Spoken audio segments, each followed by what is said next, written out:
Have you ever had to flip a coin to finally make a decision? Well, I found myself in that position one too many times, which is why decision-making skills was one of the most poorly scored sections in my assessment center exam.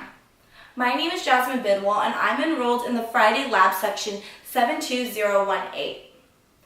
After graduation, I plan on pursuing a career as a financial analyst for hospitals, analyzing their financial statements and finding any misuse of revenues. But in order to reach this goal, I must first improve my decision-making skills. And in order to improve my decision-making skills, there are 3 important actions that I must implement into my everyday life. The first action that I plan on implementing into my life is changing my availability bias. I plan on doing this by finding out what's most important in my life and least important in my life and doing them in that order instead of easiest to hardest. As Professor Schmidt's Chapter 3 lecture stated about ability biases is one of the most top ways people exercise poor judgment in regards to decision-making skills. The second action that I must implement into my life is recording and understanding how different decisions can affect one another in my life and influence each other. This is known as being a systematic thinker. The final action that I must implement into my life is defining a structured problem when presented with a decision.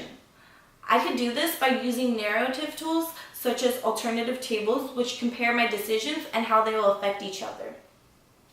Now I'm going to review the reasoning why I would like to implement these actions and how I believe they are going to go about. I believe that by implementing and changing my availability bias, I can go off of what is most important in my life instead of what is easiest.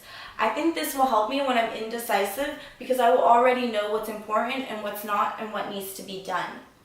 By implementing strategy 2 of recording and understanding the effects of my decisions, I feel like when I'm put on the spot, I will be able to make decisions faster because I already know where I stand in life and the effects of every single decision I make in my life. By implementing strategy 3 of stopping to define and structure a problem, I believe by doing this, I will be able to understand the situation and how I should deal with it instead of thinking impulsively in a situation. I plan on implementing these 3 actions at the beginning of the new semester.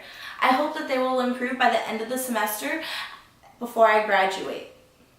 Now I'm going to review what we went over in this video. So, the skill that I would like to improve on is my decision-making skill. I'm going to do this by implementing 3 steps of actions.